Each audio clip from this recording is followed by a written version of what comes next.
My sister tried to rip my newborn out of my arms in front of nurses, then filed a CPS report claiming my husband beat her. When I begged her to stop calling herself Mama at the hospital, she smiled and said, "He's Joshua, he knows who I am. You were just the carrier." I stayed silent.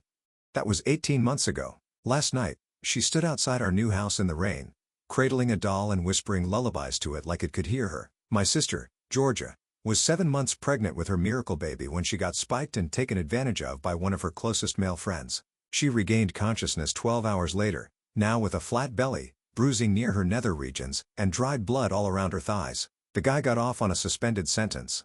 I became pregnant 18 months ago, and Georgia saw this as her miracle boy being reborn in my womb. She showed up to the hospital while I was in labor with fake documents. She's a surrogate. I'm the real mother. My parents were right there backing her up. Georgia tried to literally rip my baby out of my arms when the nurses wouldn't listen to her. For the next week, Georgia visited daily and called herself Mama in front of everyone. She'd take hundreds of photos and post them online as her newborn. It got so overwhelming I had to block her, but she retaliated by filing a false CPS report. While the worker was at our house, Georgia showed up with our parents. "We're concerned too," they said. Georgia even had a black eye painted on with makeup.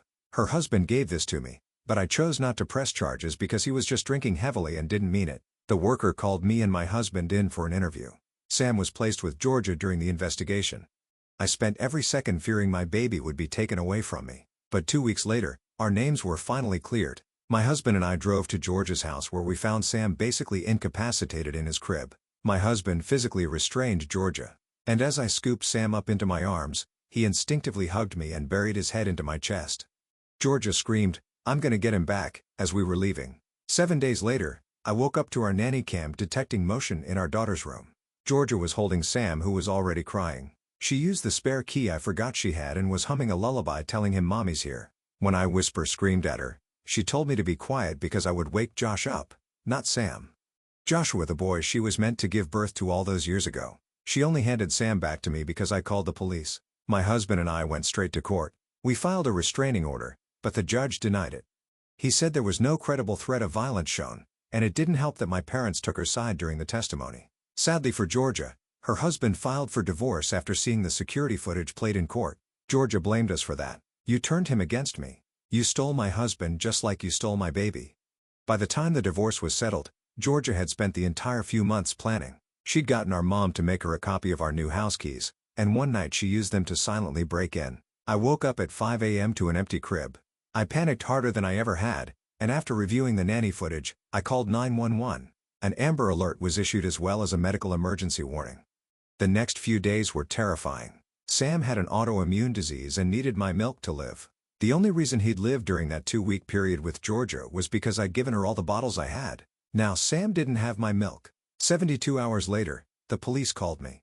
They found Georgia in an apartment 2 states away. Sam was critically ill and severely dehydrated with his organs beginning to fail. They airlifted Sam to the nearest hospital and told me they couldn't guarantee his survival. While he was in the PICU, a psychiatric evaluation was carried out on Georgia. They found complete false documentation in her apartment, including a fake birth certificate and forged custody papers showing her as the mother. She'd even created a fake social security number for Sam.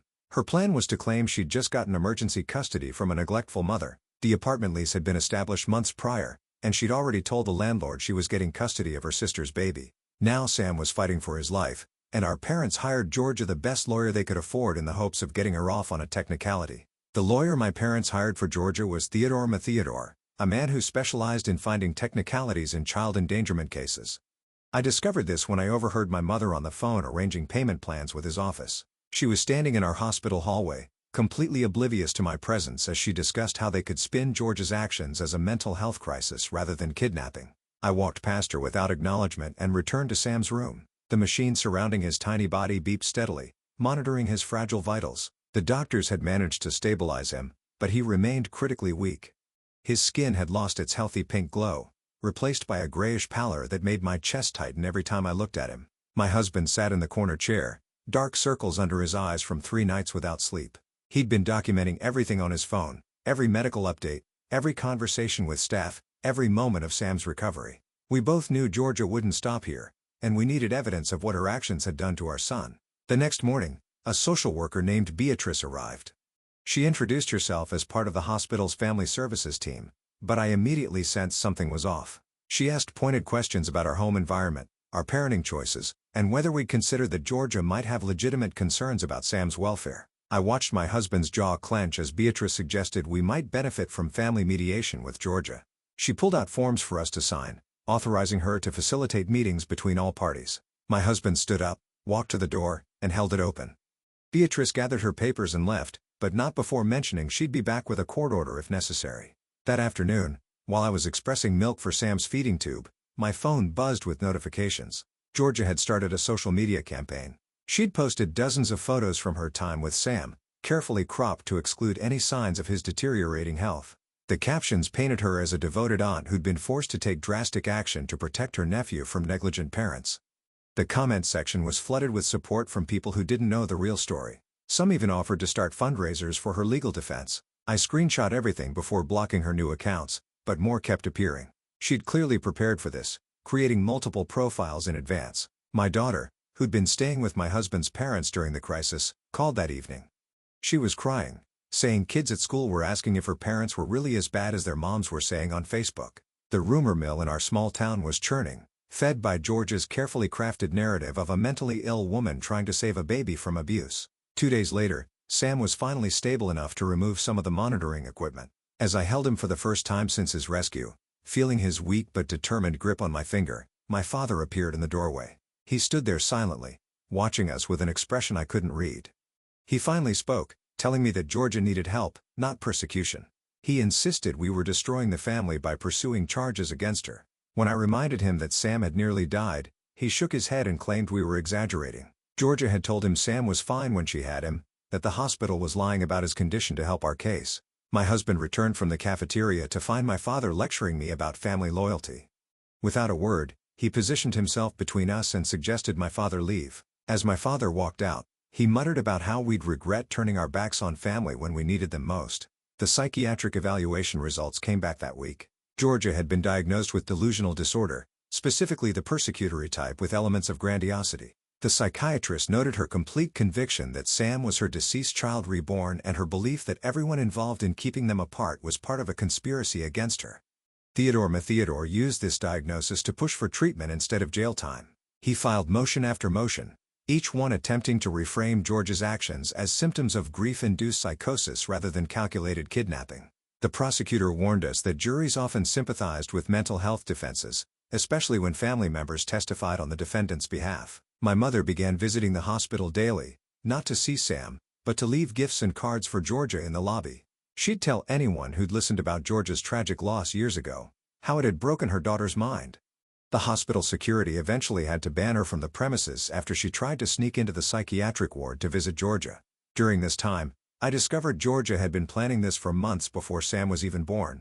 She joined online support groups for parents who'd lost custody, learning their terminology and tactics. She'd studied interstate custody laws and specifically chose an apartment in a state with weaker extradition protocols for family abduction cases. The apartment lease revealed more disturbing details.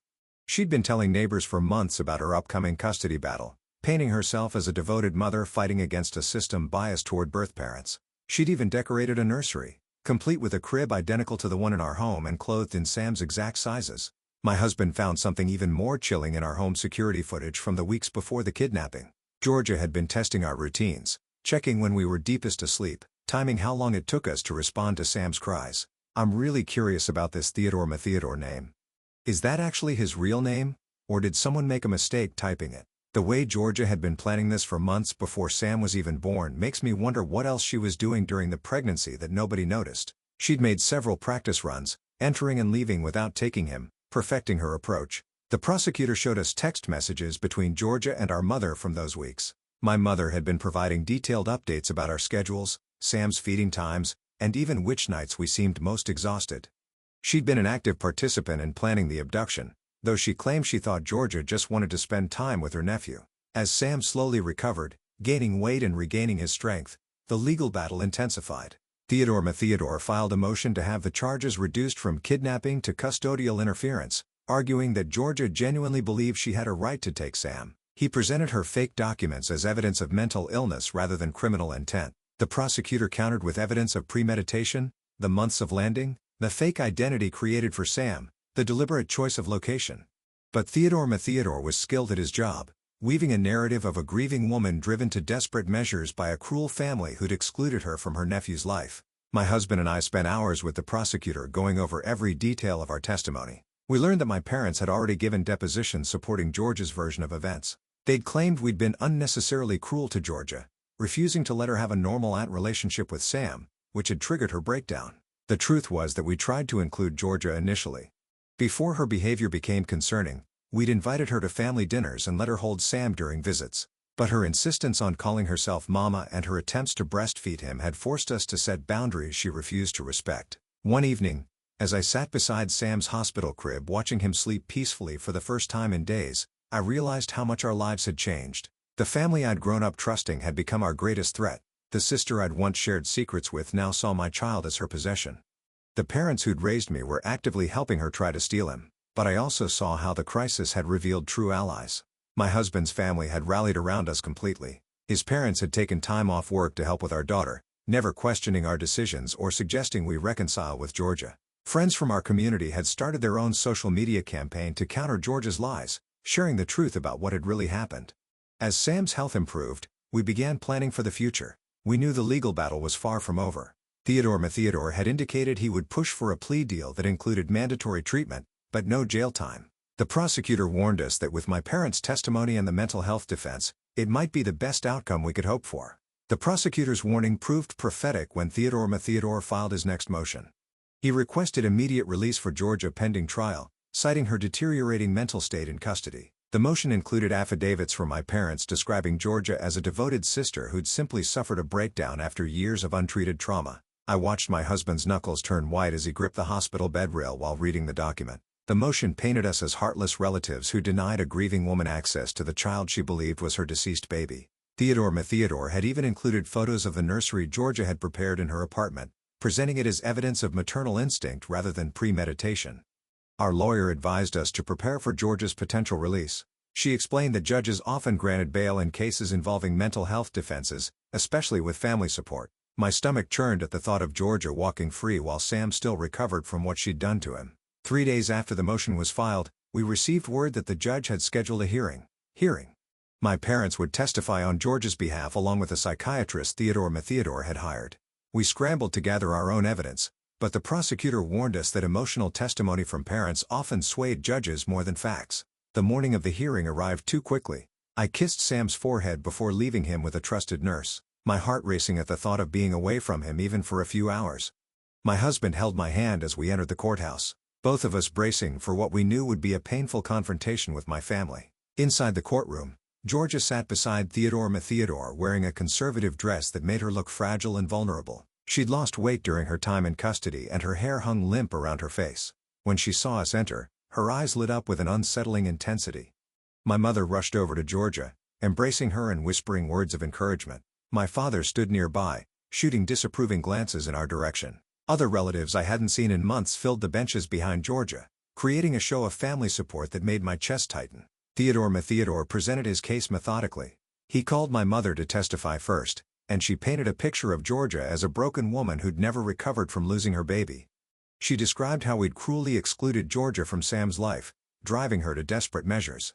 Her voice cracked as she begged the judge to show mercy. My father's testimony was even worse. He claimed we'd always been jealous of Georgia, that we'd deliberately gotten pregnant to hurt her. He insisted that Georgia's actions, while misguided, came from a place of love.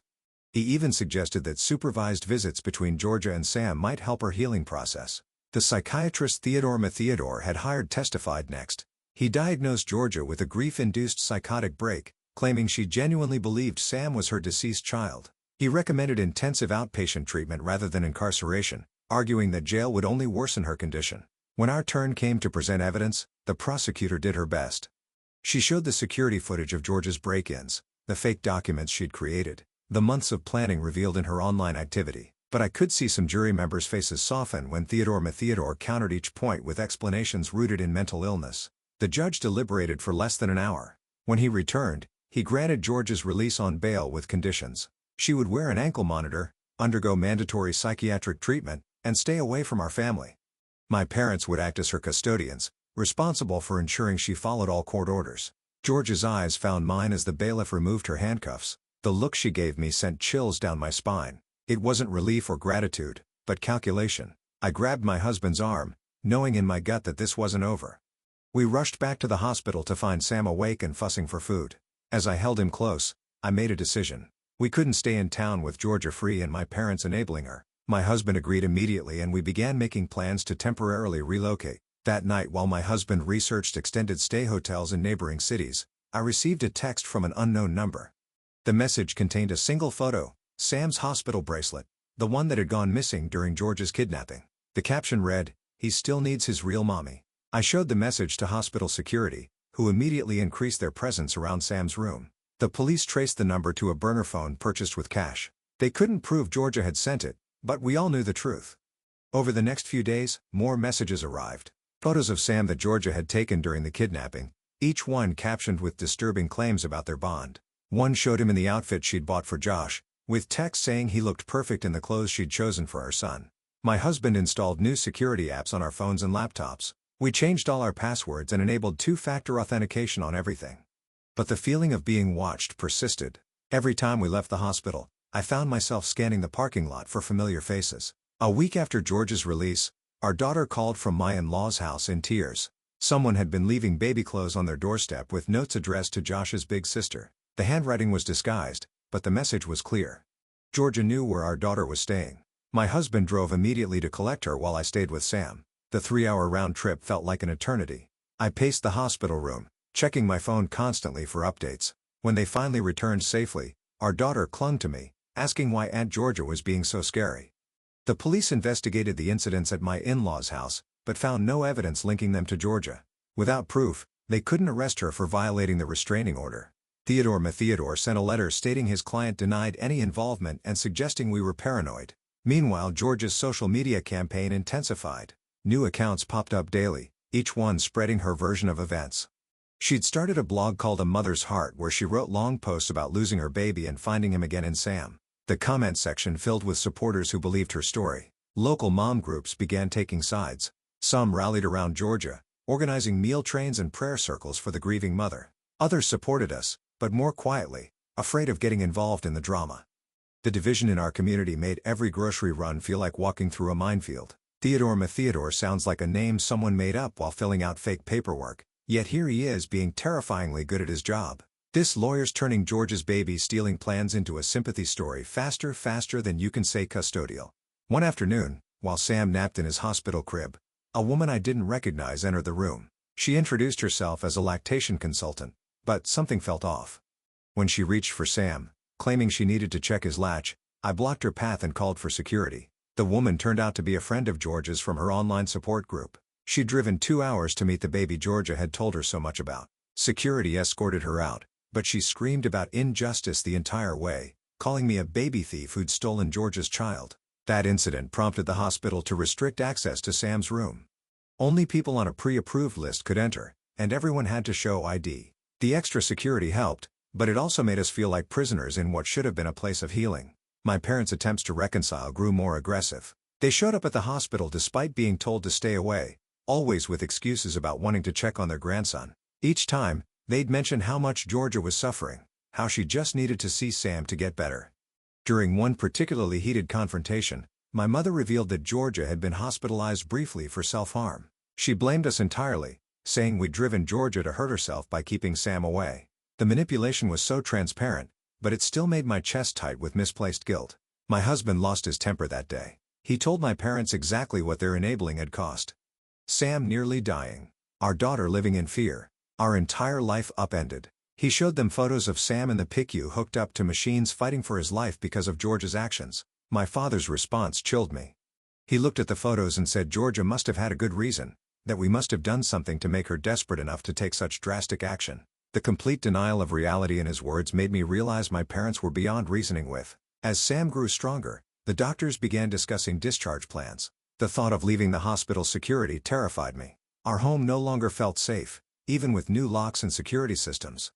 Georgia knew our routines, our vulnerabilities. She'd proven she could wait and plan. We made the difficult decision to sell our house. My husband found a job opportunity in another state, far enough away to start fresh but close enough to return for court dates. We told no one except his parents and our closest friends, knowing any information could make its way back to Georgia through my parents. The house sold quickly, but closing would take weeks. In the meantime, we moved into a rental property on the other side of town, keeping the location secret from everyone except those who absolutely needed to know. We established new routines, varying our schedules to avoid predictability. Despite our precautions, Georgia found ways to maintain her presence in our lives. Packages arrived at our old address, baby clothes, toys, items monogrammed with Josh.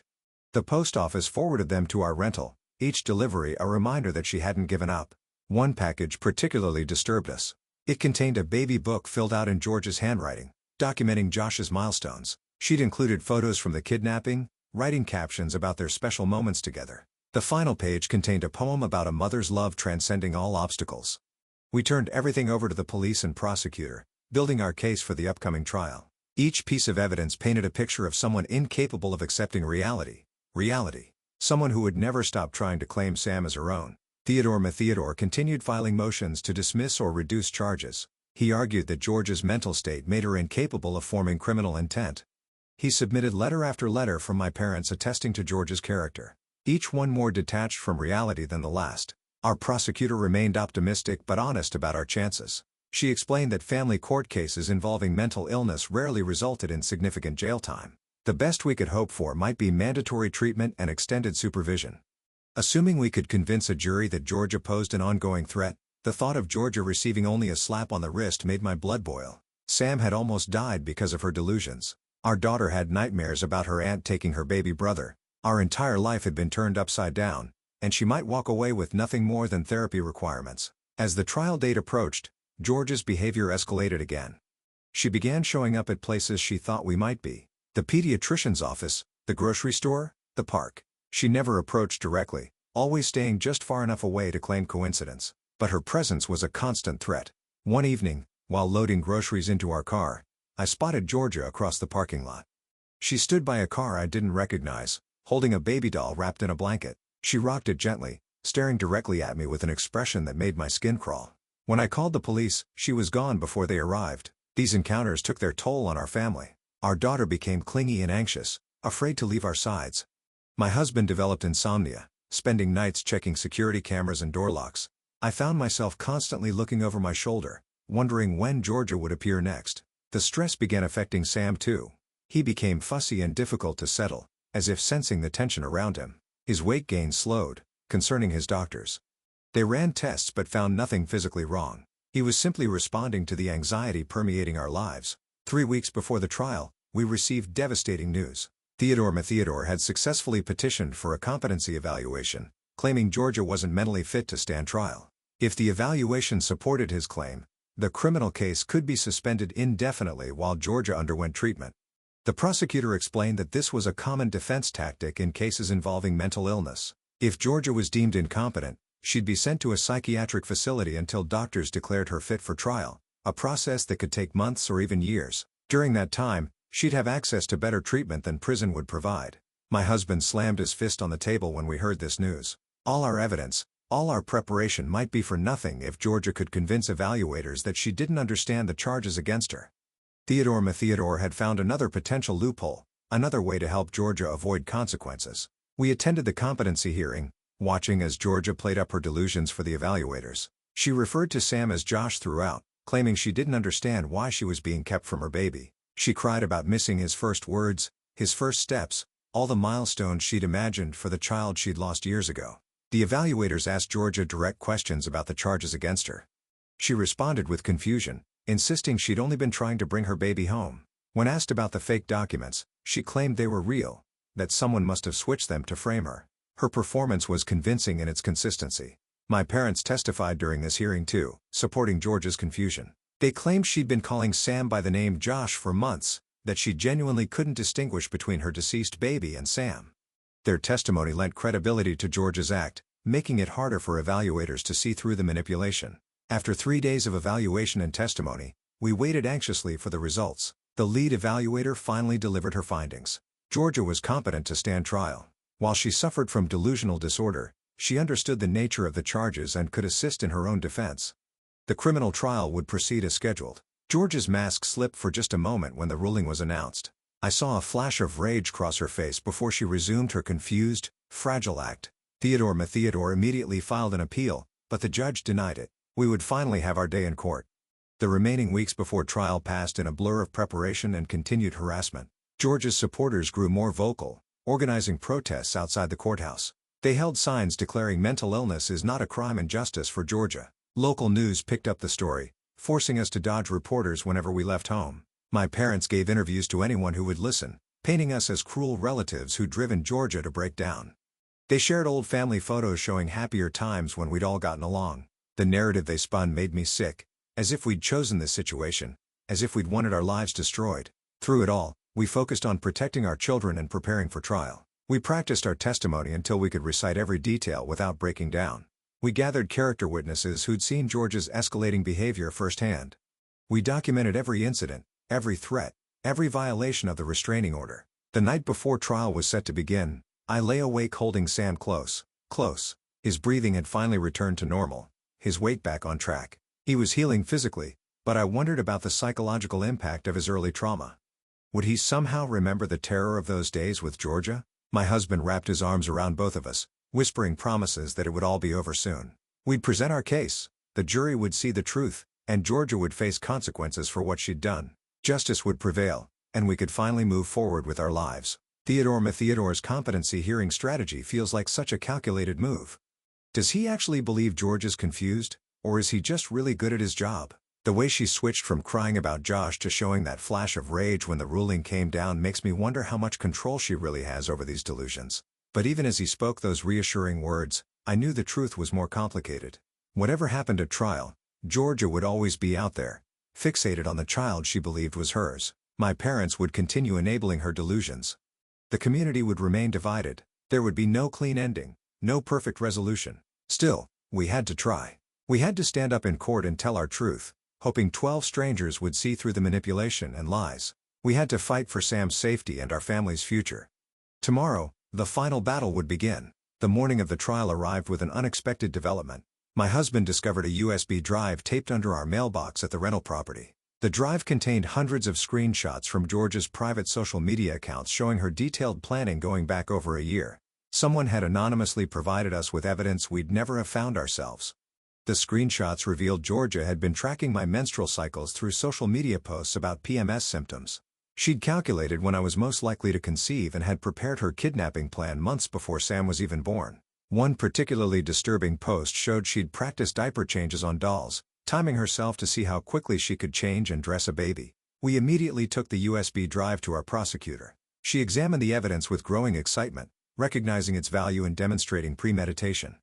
The metadata showed the screenshots were taken recently, suggesting someone close to Georgia had grown uncomfortable with her obsession. That afternoon, while preparing our final testimony notes, my phone rang from an unknown local number. I almost ignored it, but something made me answer. The caller was Georgia's ex-husband. He explained he'd been the one who left the USB drive. After their divorce, he'd maintained access to some of her accounts and had been monitoring her increasingly disturbing posts. He offered to testify about Georgia's behavior during their marriage, including incidents he'd never reported. He described finding a nursery she'd secretly decorated in their spare room years ago, complete with clothes for a baby that didn't exist. He'd also discovered she'd been taking fertility substances without his knowledge, desperate to conceive after her loss. The prosecutor added him to our witness list immediately. His testimony would provide crucial context about Georgia's long-standing delusions and manipulative behavior. It would also counter my parents' narrative that this was simply a grief-induced breakdown rather than a pattern of escalating obsession. On the morning we were supposed to leave for court, we found our rental car's tires slashed, 4 neat cuts in each tire, too deliberate to be random vandalism.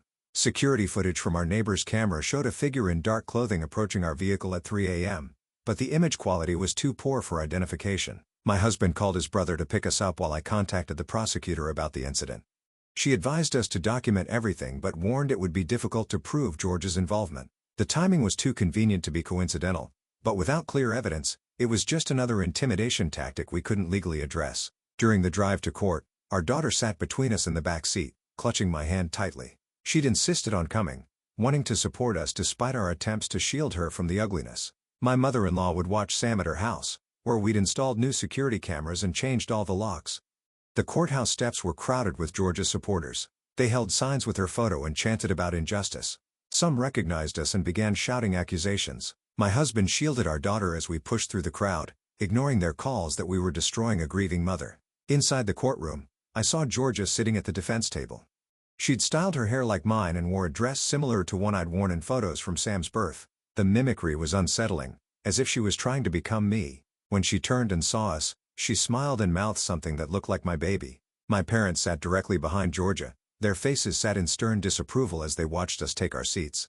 Other relatives filled the rows behind them, creating a wall of family support for Georgia.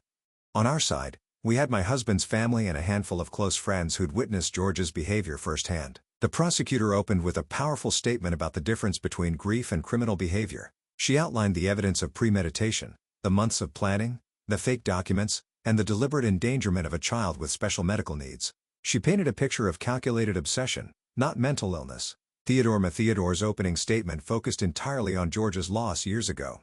He described in graphic detail the trauma she'd endured, the baby she'd carried for 7 months only to lose in violence. He argued that her mind had fractured from grief, that she genuinely believed Sam was her child reborn. The first day of testimony focused on the technical evidence. The prosecutor presented the fake documents Georgia had created showing the sophisticated forgery involved. An expert testified about the interstate kidnapping laws Georgia had researched, demonstrating her awareness that she was committing crimes. Bank records showed Georgia had been saving money for months, depositing small amounts into a separate account she'd hidden from her husband. She'd withdrawn it all just before the kidnapping, using it to fund her escape.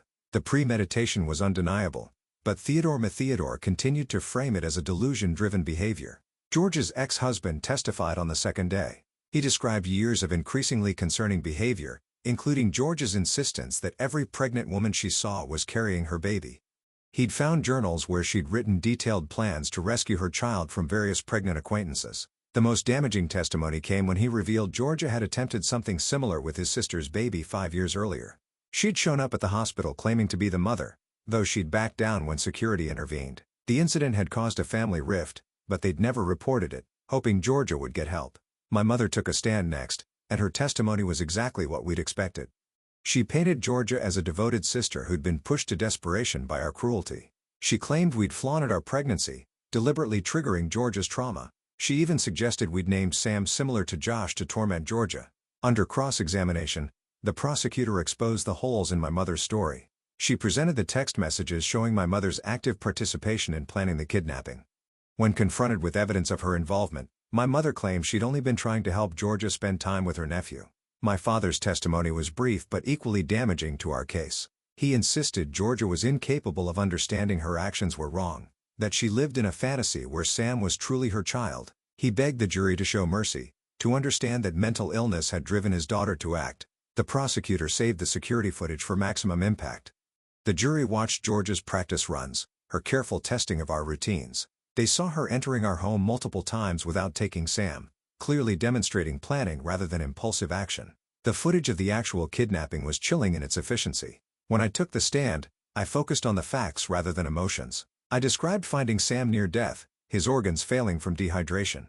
I presented the medical record showing how close we'd come to losing him. I detailed the ongoing security measures we'd been forced to implement, the constant fear we lived with. Theodore Mathiadore's cross-examination was brutal. He questioned why I'd excluded Georgia from Sam's life, why I'd been so cruel to a grieving woman. He suggested I'd been jealous of the attention Georgia received after her loss, that I'd deliberately gotten pregnant to overshadow her tragedy. I remained calm, answering each question with facts. I explained the progression of Georgia's behavior from concerning to dangerous. I described her attempts to breastfeed Sam, her insistence on calling herself Mama, the escalating boundary violations that had forced us to limit contact. My husband's testimony corroborated mine, adding details about the impact on our family. He described our daughter's nightmares, the thousands of dollars spent on security, the job opportunities he'd passed up because we couldn't relocate until the trial ended. He painted a picture of a family under siege. The medical testimony was perhaps the most powerful. Sam's doctor described in clinical detail how close to death he'd been. She explained that another 12 hours without proper nutrition and hydration would likely have been fatal. She testified about his ongoing health challenges exacerbated by the trauma of the kidnapping. Georgia's psychiatric evaluation was presented next. While the psychiatrist confirmed her delusional disorder, he also testified that she understood the difference between right and wrong. Her careful planning and attempts to avoid detection demonstrated awareness that her actions were illegal even if she believed them justified. On the final day of testimony, Georgia took a stand. Her performance was masterful in its consistency. She referred to Sam exclusively as Josh, describing in detail the pregnancy she'd lost and her joy at finding her baby again. She cried as she described the pain of being separated from her child. Under cross-examination, however, cracks appeared in her facade. When pressed about the fake documents, she insisted they were real, that the prosecutor was lying. When shown evidence of her months of planning, she became agitated, slipping between referring to Sam and Josh as if they were different children. The moment that likely sealed her fate came when the prosecutor asked about Sam's near-death condition. Georgia's response was chilling in its detachment. She insisted Josh had been fine with her, that the hospital must have done something to make him sick. She showed no remorse for his suffering, only anger at being separated from him. During closing arguments, Theodore Mathiodore made one final plea for mercy. He asked the jury to consider Georgia's trauma, her mental illness, the failure of the system to help her after her loss. He painted her as a victim of circumstances driven to desperate action by untreated grief. The prosecutor's closing was methodical and devastating. She walked the jury through each piece of evidence showing the careful planning, the deliberate choices, the complete disregard for Sam's well-being. She reminded them that mental illness might explain behavior, but it didn't excuse criminal actions. The jury deliberated for 6 hours. When they returned, I held my husband's hand so tightly my knuckles went white. The foreman stood and delivered the verdict: guilty on all counts, kidnapping, child endangerment, identity fraud, and interstate flight. The maximum sentence possible was 25 years. Georgia's reaction was immediate and violent. She screamed that they were stealing her baby, that Josh needed his mother. She tried to lunge toward us but was restrained by bailiffs. As they dragged her out, she kept screaming that she'd get him back, that a mother's love couldn't be stopped by prison walls. My parents' faces crumbled as the verdict was read. My mother sobbed openly while my father stared at us with undisguised hatred. They left without speaking to us, but their allegiance was clear. We'd lost them completely, but we'd protected our son. The sentencing hearing came 3 weeks later. The judge considered Georgia's mental illness, but also the severity of her crimes and the ongoing threat she posed. He sentenced her to 15 years with the possibility of parole after 10, contingent on psychiatric treatment and demonstrated rehabilitation. We moved to our new state the following week. The house sale had closed, and my husband's new job was waiting. We told no one except his parents our new address. Our daughter started at a new school where no one knew our story. Sam continued to thrive, reaching all his developmental milestones despite his rough start. 6 months later, we received notice that my parents were suing for grandparents' rights. They claimed we'd alienated them unfairly, that they deserved access to their grandchildren. We hired a lawyer and prepared to fight again, knowing this battle was far from over. But for now, we were safe. Sam slept peacefully in his crib, unaware of the chaos he'd survived. Our daughter gradually stopped checking locks obsessively. My husband and I slowly learned to relax, to trust that Georgia couldn't reach us from behind bars. The trauma would always be there, woven into our family's story, but we'd survived. We'd protected our children, and despite everything we'd lost, we still had each other. Well, that was a ride. I've got plenty left to wonder about, but for now, thanks for letting me think out loud with you. Subscribe for more content like this. Catch you later.